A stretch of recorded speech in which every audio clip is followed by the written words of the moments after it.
What is going on, Headliner Nation? Jake Fantasy Headliners. Hope you guys are all doing well out there. Welcome to Week 12 Fantasy Football, where today, that's right, talking about them ball catchers, wide receivers here. Fantasy Football Week 12. Who are we starting and who are we sitting?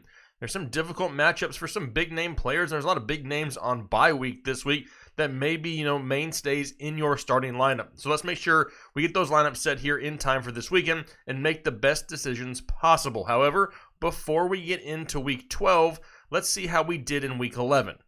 It was a great Week 11 for the wide receiver position. We had a total of 54 players given a start or sit designation that played this past week.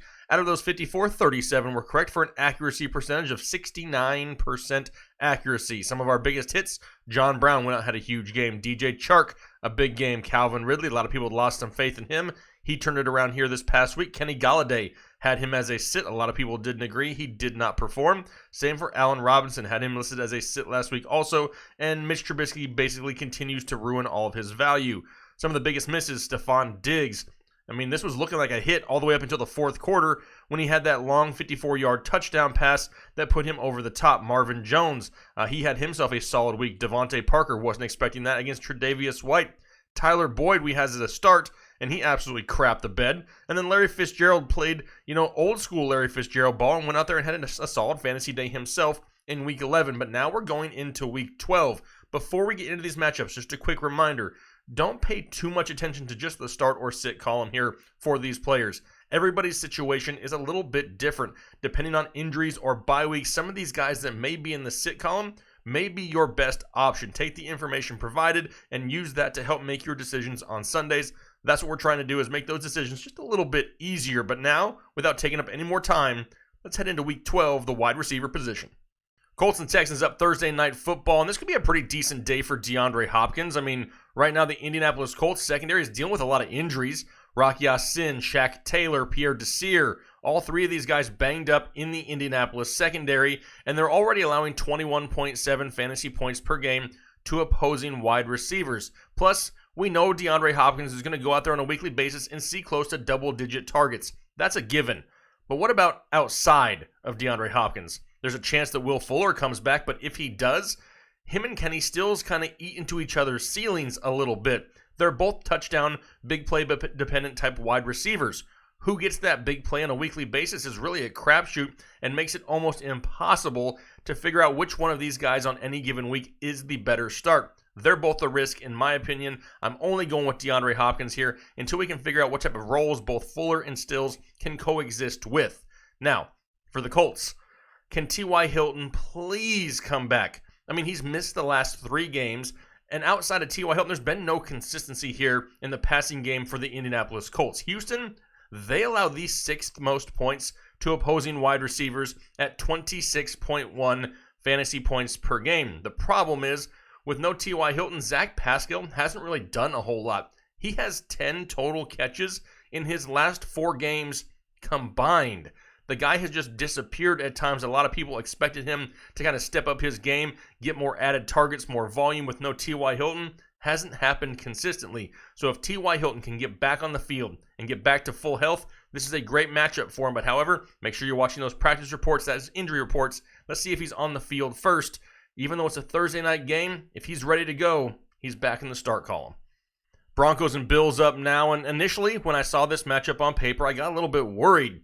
I hate the matchup of Courtland Sutton and Tre'Davious White, but then last week, Tre'Davious White just gave up 7 receptions and 141 yards to #FantasyBigfoot, Devontae Parker and the Miami Dolphins. And Courtland Sutton has just been so consistent all year long. 8 out of the 10 games he's played, he's scored in double-digit fantasy points, and he hasn't seen less than 6 targets in a game yet this season. Is it an ideal matchup? No, it's not. There's some risk there, but with that big play upside that he has in this consistency, he's still going to remain in the start column. If you're in a deeper league, maybe 14 teams or larger, and you're looking for a flex play, maybe a wide receiver 3, Tim Patrick is another name to consider. He saw 8 targets last week in this offense. He looks to be the number 2 option at the wide receiver position for the Denver Broncos. If you're in a PPR league, he has some value there. Not a huge ceiling maybe, but the value is a little bit there for Tim Patrick if you're looking for another name. Just not one of those guys that I'm really targeting in 10 or 12 team leagues right now. So for the Buffalo Bills, we got John Brown for the most part, right? And typically, what I like to do is avoid the wide receivers who are opposite of Chris Harris of the Denver Broncos. He is a real shutdown corner. And last week was pretty much the same all game long against the Minnesota Vikings for Chris Harris.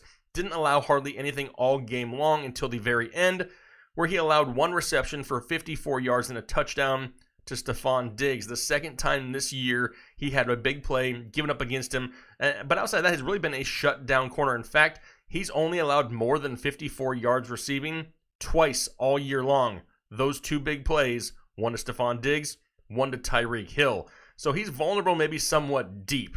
But I can't even say that because it's only been twice all season long. But John Brown, he really thrives off the deep game, right? He's one of those receivers that relies a little bit on the deep ball. Maybe not so much just the big touchdown plays, but the yards and reception. Right now, he's 5th in the NFL in air yards. They're trying to get him the ball down the field. And if he can break one, if he can get loose, he could have himself another big fantasy day. Now, is he an absolute must start, kind of like he was last week? No. There's more risk there here this week. He's a low-end wide receiver 2 for me, but he's still in the start column. Cole Beasley still hasn't really seen that big uptick in volume to make him a safer start. Yeah, he saw some touchdowns a few weeks ago, but if he doesn't get that touchdown, he's going to absolutely kill your fantasy lineup. And in my opinion, he's not worth the risk here in Week 12. Giants and Bears up next, and could this be the return of Sterling Shepard for the New York Giants? It's possible. Well, what does that do to the value of Golden Tate and Darius Slayton? There's only been one game all year long that these three have played together. In that game, Sterling Shepard led them in targets with 10. But since he's been out, Golden Tate and Darius Slayton have really produced in this offense. They put up some big numbers at times, but this is a very difficult matchup. Right now, the Bears on average only give up 15.5 total fantasy points to wide receivers, which is second best in the NFL.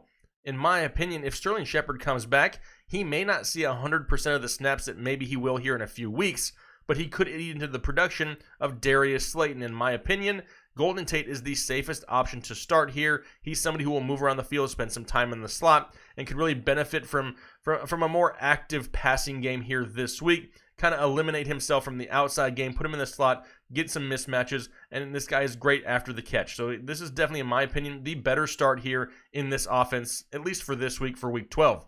For the Chicago Bears, it's kind of a crapshoot, right? Who is the quarterback going to be? Mitch Trubisky, Chase Daniel? Is Mitch hurt? It doesn't seem like it because he's already back at practice and fully participating. But we kind of need to know this going forward. This is a great matchup. The Giants give up on average 27.5 fantasy points per game to opposing wide receivers, which is second most in the NFL. But lately, Mitch Trubisky's kind of been favoring Taylor Gabriel. I mean, last week, Taylor Gabriel out-targeted Allen Robinson 14-6.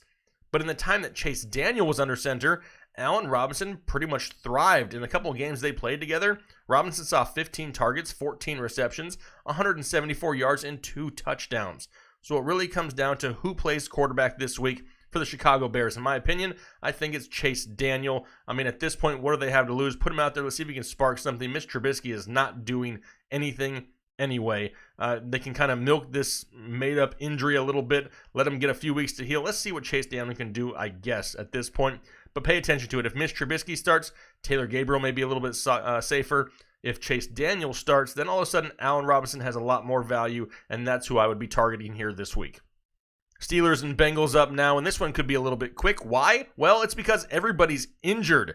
The Steelers could be without Juju and Deontay Johnson this week, and then don't even get me started on their quarterback, Mason Rudolph. Not a big fan of his anyway, but, I mean, am I wrong for thinking he kind of just looks like a guy whose dad paid for him to be on an NFL team? Because he's not that good. He's kind of got that cocky attitude. I mean, it's just something about him I'm not a huge fan of. It's such a mess right now, at least this week for the Pittsburgh Steelers. I mean, heck, they may be without James Conner also. In Cincinnati, they only allow 21.8 fantasy points per game. But if there's no Juju, if there's no Deontay Johnson, could this mean that this could be a huge game for James Washington? Possibly, because there's really not a whole lot of other options there to go out there and catch multiple passes. He's somebody who could get a huge target bump this week if both of those guys sit. Now, if Juju or Deontay Johnson play, neither one of them are must-starts at this point. Mason Rudolph cannot consistently get the ball to anybody in this offense. In my opinion, the best value is James Washington if these two sit. Just something to watch here throughout the week. Now, for the Cincinnati Bengals, they may be without Auden Tate. And Tyler Boyd might as well be injured because he's basically just disappeared. He only had 1 catch last week. He's had no touchdowns since week 5, and he's had single-digit targets his last 3 games. Heck, he's scored single-digit fantasy points 4 out of his last 5 weeks. Pittsburgh allows 22.3 fantasy points per game, but Tyler Boyd is just too inconsistent at this point for me to trust throwing him into my lineup. He's going to find himself once again in the sit column. Dolphins and Browns up now, and I know you're sick of hearing about Odell Beckham, but his string of bad luck may be coming to an end hopefully this week. Don't forget, he had a big touchdown reception called back last week on a holding play, and he's still on pace to have 1,100 receiving yards this season. Now he gets a matchup with the Miami Dolphins, who allow 25.5 fantasy points per game, 9th most in the NFL. I mean, Jarvis is kind of proving to be a little bit safer at this point. He does have 3 straight games, scoring double-digit fantasy points and having touchdowns. Jarvis Landry is actually outproducing Odell Beckham right now, and a lot of people just don't want to pay attention to it. In my opinion, Jarvis is the safer option. The higher ceiling still going to be there on a weekly basis for Odell, and they need to get him going in this offense. A matchup going up against the Miami Dolphins is the perfect place for it to start. Both these guys back in the start column. For Miami, you have hashtag fantasy Bigfoot, hashtag never Bigfoot, whatever you want to call him, Devontae Parker, and he just continues to mess with our emotions at this point. He's had double-digit fantasy days 5 out of his last 7 games. He's had 10 targets in each of his last 2 games. Really? One of the only targets that Ryan Fitzmagic has somebody to throw the ball to. There's not a whole lot of other options out there for the Dolphins, and my hashtag is going to remain for me. I can't trust the guy. The guy's like Amari Cooper when he played for the Oakland Raiders. Just when you think you can trust him, he absolutely goes out there and kills you. However, all things are lining up for him to have a pretty solid day once again. I mentioned earlier how he took advantage of Tre'Davious White, a very difficult matchup last week. Cleveland does allow over 20 fantasy points per game to opposing wide receivers, so the opportunity is going to be there for Devontae Parker. I have him in the start column. I personally may not start him, but I would not hold it against you if you find him being somebody who has some fantasy value here in Week 12.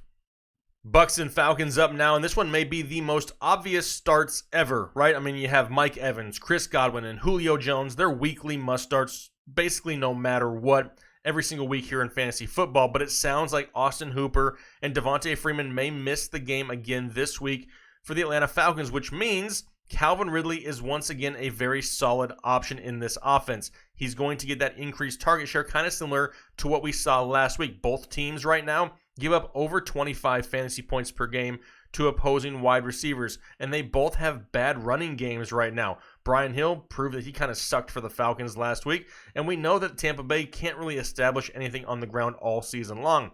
Lots of opportunity and lots of guys that I'm going to have in the start column in this game, all of them going to find their way over there this week.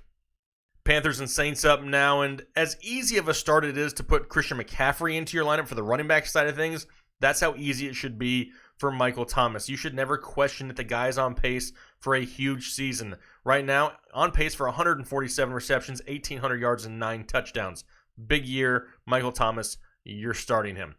For Carolina, though, DJ Moore has really become a reliable wide receiver 2 here in this offense. Kyle Allen, he really needs to get his together, if you know what I mean. He absolutely crapped the bed last week, and he's kind of limiting the ceiling of DJ Moore here with the lack of touchdowns. However, he does have 10 or more targets 4 out of his last 5 games, 100-plus yards 2 out of his last 3 games, and double-digit scoring 7 out of his last 10.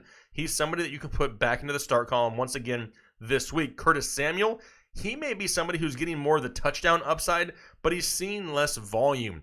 What does he get, though? He gets a lot of deep balls, and right now he's number 6 in the NFL in air yards. They're trying to get the ball to him deep down the field. More of that big play threat. And on a weekly basis, going up against a team, especially like the New Orleans Saints, if they can go out there and get a lead, they're going to be forced to throw the ball all 4 quarters. Both Curtis Samuel and DJ Moore are going to find themselves in the start column in a game in which the Saints allowed 24.3 fantasy points per game, 12th most in the NFL, and we still don't know if Marshawn Lattimore makes his appearance back this week or not. Something to pay attention to, but as of right now, DJ Moore, Curtis Samuel, both starts. Seahawks and Eagles up now, and thank you, fantasy gods, for sparing Tyler Lockett for us here so far this season. But now Seattle has a 3-headed monster of Tyler Lockett, DK Metcalf, and Josh Gordon, and then you can also add in Jacob Hollister at the tight end position if you wanted to. Plus, they still run the ball a lot in Seattle. They average over 30 rush attempts a game, so that really limits the amount of targets that all these guys can get. Now, Gordon and Metcalf, they're kind of going to fight for that big play, right? They're somewhat big play dependent as is, and do they eat into each other's production? Now, I'm not going to overhype Josh Gordon. It seems every time he plays a game, people are expecting, 200 yards and 2 touchdowns, and more times than not, we get really disappointed. In my opinion, DK Metcalf is still the safer option between the two of them until Josh Gordon can really solidify his role in this offense. DK kind of already has that role, and I expect Russell Wilson to continue with him in that role going forward. And we may see a sprinkle in here or there of Josh Gordon, but DK Metcalf still has the higher upside in my opinion. Now, obviously, if you have Tyler Lockett, he's going to be back in your lineup also. Philadelphia allows 27 fantasy points per game, 4th most in the NFL. Lockett, once again, going to be a lock in your lineup. DK Metcalf, my other option. For the Philadelphia Eagles, though, Alshon Jeffrey, there's a chance that he plays this week. Nelson Aguilar can't seem to catch a football to save his life at times. Neither one of these guys are somebody who I'm interested in here in this week. Alshon Jeffrey, I do like, but we need to get him back to full health before we trust him in our starting lineups here once again. Lions and Redskins up now, and Kenny Galladay's finding himself back in the start column, but it's maybe not as much of a given as you may think. He only has 8 total receptions over his last 3 games combined, but the touchdowns are still there, so that's what's really keeping his fantasy value where it's at right now. Marvin Jones, he continues to score touchdowns. That's not really a problem for him. Plus, he's at double-digit fantasy points 4 out of his last 5 weeks. They're going up against the Washington Redskins this week, who give up on average 23 fantasy points per game. And there's really maybe a run game in Detroit now. If Bo Scarborough can get something going on the ground, it's only going to open things up more on the outside for Kenny Galladay and Marvin Jones, both of them going to be in the start column this week. For the Redskins, it's really Terry McLaurin, right? And I just can't do it. I really like Terry McLaurin a lot. I really do, but going up against Darius Slay, who just shut down Amari Cooper, plus Terry McLaurin hasn't done a whole lot as of late with Dwayne Haskins under center. He only has double-digit fantasy points 1 out of his last 6 games. Haskins has struggled. The whole offense as a whole has struggled. The offensive line doesn't seem to want to block anybody, and Darius Slay shutting down Terry McLaurin just doesn't give me that warm fuzzy to throw him in my lineup here this week. Kelvin Harmon seems to maybe be the next in line for receptions and targets in this offense, but he's still unproven enough to not want to trust here in Week 12 fantasy football. Raiders and Jets up next, and this is a great matchup for Tyrell Williams, but the volume, it's still not there for him. He hasn't had more than 4 catches in a game since Week 1. We're heading into Week 12 already. He scored double digits 6 out of his 8 games. However, 5 of those games, he had a touchdown, which means he's highly touchdown dependent, big play dependent. But the Jets is a great matchup. They allow on average 27.2 fantasy points per game. That's 3rd most in the NFL. Hunter Renfrow, he's actually getting a little bit more volume right now than we're seeing go the way of Tyrell Williams. He may be the safer option. The ceiling may be a little bit lower, but if you're in a PPR league, Hunter Renfrow is providing more value at this point, safer value at this point. That high upside is always going to be there for Tyrell Williams, especially if he can get a deep play, a big touchdown play. That is going to be more likely there for Tyrell Williams than Hunter Renfrow. But if you're just looking for somebody as a bye-week fill-in in a full-point PPR league, I don't have an issue with either one of these guys in your flex spot here this week. For the Jets, it's really still just Jamison Crowder on a weekly basis. He's the main point of the offense here, the passing game for the Jets. He's got 3 straight games with touchdowns and where he's had over 76 yards receiving and plus 7 targets a game. Not bad here recently for Jamison Crowder. Definitely somebody else who you can throw in as a bye-week fill-in, a flex play, an injury replacement. Jamison Crowder is pretty safe at this point. Plus, going up against the Oakland Raiders, they give up the 7th most fantasy points to wide receivers at 25.7 points per game. Now, Demaryius Thomas, he's been decent. He's kind of led the team in targets here since he's taken over a starting role, but isn't doing a whole lot with it. Kind of has that really low floor. Full point PPR as a flex play in deeper leagues. I don't hate it. Robbie Anderson, there could be a big day coming for Robbie Anderson. However, he is big play, touchdown dependent. He had a touchdown last week and still didn't get into double digits because he just doesn't see the volume. It would not surprise me if that big play happens this week, but it's too much of a risk for me to trust here this week in my roster for Week 12. Jags and Titans up now, and could this be another hashtag Chark week? Yep, it could be.